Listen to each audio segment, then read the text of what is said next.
तो guardians of the galaxy volume 3 जो है वो रिलीज हो चुकी है 5 मई को, और नो डाउट ये कहना पड़ेगा कि मार्वल लगता है दोबारा अपने पेस पर आने की कोशिश कर रहा है, और शायद वो आ भी चुका है। क्रिटिक्स और ऑडियंस की दोनों की तरफ से एक पॉजिटिव रिमार्क सेटअप करती है, और पता नहीं क्यों इस मूवी को देख के मुझे काफी ज्यादा इमोशनल फील हुआ, क्योंकि हम गार्डियंस को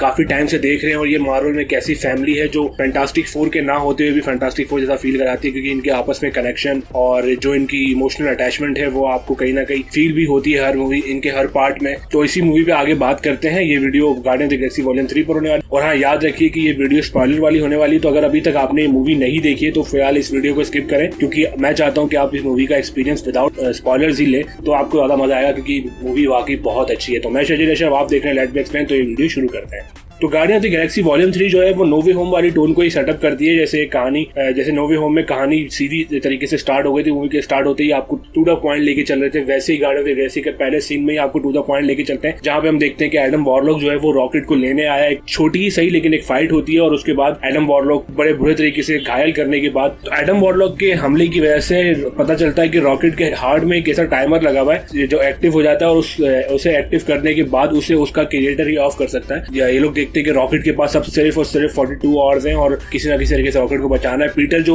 हमें दिखाया कि अब तक गमोरा वाले गम से बाहर नहीं आया है, लेकिन वो अपने फ्रेंड के लिए उठता है, बेस्ट फ्रेंड के लिए, जिसके लिए ड्रैक्स भी जैसे कहता है कि वो सेकंड बेस्ट फ्रेंड है, क्योंकि ड्रैक्स को लगता है कि पीटर का फर्स्ट बेस्ट फ्रेंड वही है। फिर एनीवेज आगे बढ़ते हुए बात करते हैं। तो रॉकेट, जैसा कि मैंने बताया था पहले भी आप वीडियोस में, कि रॉकेट जो है वो इस कहानी का मेन कैरेक्टर होने वाला है, मेन फोकस होने वाला है। हमें पता चला कि इस मूवी में रॉकेट की बैक स्टोरी असल में क्या है। इसके साथ साथ हमें ये भी क्लियर हुआ कि रॉकेट इतना टेक को लेकर इंटेलिजेंट क्यों है, क्योंकि उसको जिस तरह से बनाया गया उसका डिजाइन यही है, उसने अपने क्रिएटर को पीछे छोड़ दिया। कहानी ज्यादा फोकस रॉकेट की बैक स्टोरी पे करती है, इसलिए बाकी सारे कैरेक्टर्स अपना अपना स्क्रीन प्ले जरूर देते हैं, अपना अपना टाइम जरूर देते हैं, लेकिन हमें पता चलता है कि रॉकेट इतना ज्यादा अजीब बिहेव क्यों करता है जब उसे कोई दूसरे नाम से बुलाता है, या वो इमोशनल क्यों है फैमिली को लेकर, क्योंकि वो पहले एक फैमिली खो चुका है। तो रॉकेट की बैक स्टोरी के साथ साथ इसमें हमें एक नया कैरेक्टर भी दिखने वाला था, जिसका नाम था एडम वॉरलॉक। तो अगर मैं पर्सनली कहूँ तो एडम वॉरलॉक को इस मूवी में लेके कोई बहुत बड़ा टेक नहीं लिया गया, बस हमें दिखाया है, हमें बस उसे जिस तरीके से उसे पोर्ट्रे किया गया वो बस एक बच्चा ही दिखाई दे रहा है, जिसके बारे में उसकी माँ जो है वो सॉवरेन वाली जो गोल्डन कलर की लेडी थी वो बताती भी है कि हमने इसे बहुत जल्दी ककून से बाहर निकाल दिया, इसलिए प्रॉपर तरीके से वर्क नहीं कर पा रहा है या प्रॉपर तरीके से चीजों को समझ नहीं पा रहा है। जिसपे हमारा विलन हाई ईवो, जिसको मैं कहूंगा क्योंकि मैं इसका पूरा नाम पता नहीं क्यों प्रोनाउंस नहीं कर पा रहा हूँ, तो इस चीज को साइड रखते हुए हाई ईवो जो है वो बोलता है कि मुझे नहीं पता, लेकिन ये मेरा काम, इसे करना चाहिए, इसे P13 को लेकर आना ही पड़ेगा। P13 जो है वो रॉकेट का, क्योंकि हाई ईवो और P13 का आपस में क्लैश टाइप का है, क्योंकि वो चीज जो हाई इवोशनरी नहीं कर पा रहा था वो चीज रॉकेट ने कर ली थी। रॉकेट ने ही उसे वो फॉर्मूला देते जिसकी वजह से वो एनिमल्स को प्रॉपर तरीके से पीसफुल सोसाइटी में कन्वर्ट करने में कामयाब हो गया था। लेकिन उसके बाद रॉकेट को ये बात बताई गई उसके सामने कि जो तुम्हारे जैसे और तुम्हारे दोस्त हैं या तुम हो, तुम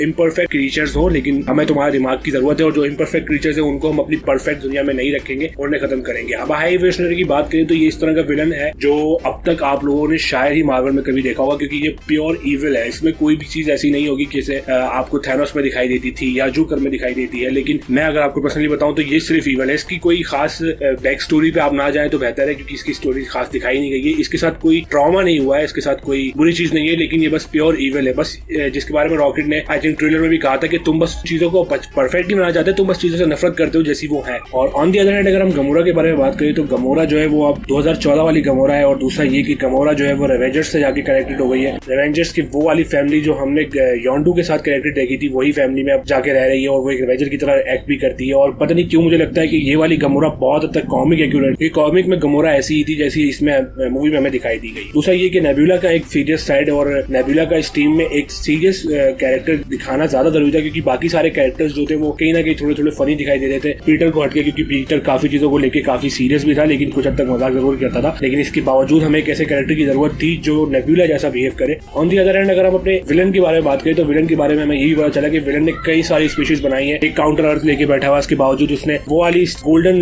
जो लोग थे जिनके बारे में बात कर रहा था को भी हमारे हाई ईवो ने ही बनाया है। जो हमारी main guardians of the Galaxy की टीम है वो सब कुछ ढूंढते ढूंढाते काउंटर अर्थ तक पहुंच जाती है, क्योंकि उन्हें पता चलता है कि काउंटर अर्थ पे ही वो पास की है मौजूद है जो रॉकेट हार्ट को रिसाइकिल करेगी, इसलिए वो वहां तक पहुंचते हैं। उन्हें पता चलता है कि काउंटर अर्थ के लोग जो है वो काफी हद तक एनिमल्स जैसे ही हैं, बस उन्हें इंसानों के जैसा बना दिया गया है, जो कि रॉकेट की वजह से ही हुआ था। वो पास कीज देने जाते हैं, लेकिन पता चलता है कि जिसके बारे में गमोरा पहले ही बता रही थी कि ये सब जो तुम्हें दिखाई दे रहा है ये एक सेटअप है और ये कोई तुम्हारा प्लान नहीं है, ये सब हाई ईवो का ही प्लान है। वो चाहता है कि तुम रॉकेट को लेके सीधा उसके पास पहुंच जाओ और इन दी एंड हम देखते हैं कि ऐसा हो भी जाता है। जब वो रॉकेट को लेके बिल्कुल उसके पास पहुंच जाते हैं और पीटर बोलता है ये सिर्फ फेस ऑफ है, लेकिन ये एक प्लान था। हाई वो जानता था, हाई वो पहले से इस चीज के लिए तैयार था कि जैसे ही रॉकेट उस प्लेनेट पर आएगा वो अपने बंदों के थ्रू अपने पास बुला लेगा और यही होता है। खैर एक बहुत जबरदस्त बैटल होती है दोनों के बीच में, हाई ईवो के बीच में भी फाइट होती है और पूरी की पूरी टीम एक सेटअप करती है। मूवी के कई सारे सीन ऐसे हैं जिसको डिस्कस करना बहुत ज्यादा जरूरी समझता हूँ, जिसमें से एक सीन तो वो है जिसमें हमें दिखाया गया कि क्रैगलिन जो है योंडू को देख के समझ पाता है, योंडू की बात को याद करके समझ पाता है। ये योंडू को लेके एक बहुत परफेक्ट सा रिकॉल था कि जहां योंडू पीटर के लिए एक बाप जैसा था, वहां पे क्रैगलिन के लिए एक कैप्टन से ज्यादा ही था, एक फैमिली था। और उसके बाद क्रैगलिन उस योंडू के उस वेपन को यूज करना चलाना सीख जाता है। एक और सीन जो इसमें बहुत ज्यादा मुझे पसंद आया वो ये था जहाँ पे गार्डियंस को लड़ते हुए बारी बारी दिखाते हैं कि पहले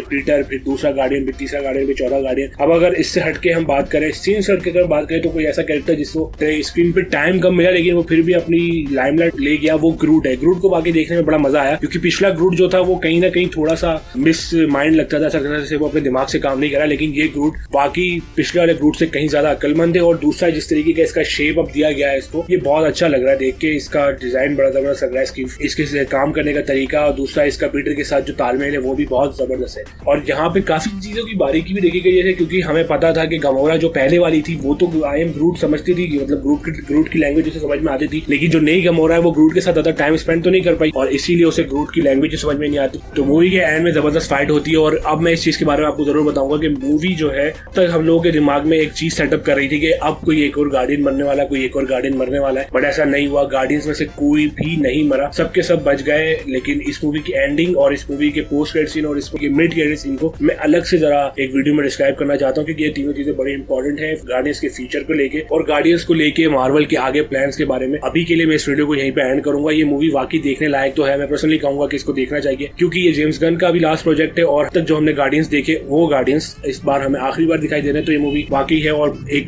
ट्रिलॉजी को कंप्लीट करने के लिए ये मूवी बहुत जबरदस्त तो है, नो डाउट ये मूवी देखनी चाहिए, ये बहुत अच्छी मूवी है। तो ये थी full explanation guardians of the galaxy volume 3 को। अगली वीडियो जो आएगी वो इसके mid credit scene, post credit scene और उसकी एंडिंग को एक्सप्लेन करते हुए आएगी। तो इस वीडियो को यहीं पे एंड करते हैं। मैं चाहूंगा कि आप मुझे बताएं अगर आपने मूवी देख ली कैसी है, या आप मुझे बताएं कि आपने इस मूवी से क्या क्या एक्सपेक्ट किया था और क्या इसमें नहीं था। मुझे पता है कि लोगों को एडम वॉरलॉक को लेके एक उनकी मेंटेलिटी होगी क्योंकि एडम वॉरलॉक कॉमिक में बहुत ज्यादा बेहतरीन कैरेक्टर है, जैसा इस मूवी में दिखाया गया वैसा तो बिल्कुल भी नहीं है। मे भी पॉसिबल कि आगे एडम वॉरलॉक को लेके जो प्लान्स हैं उनमें वो उसे और अच्छा और बेहतरीन दिखा पाए। तो कमेंट कीजिए, सब्सक्राइब कीजिए, लाइक कीजिए और शेयर भी लाजमी कीजिए। मैं शर्जील अशरफ इसी के साथ आपको कहता हूँ बाय।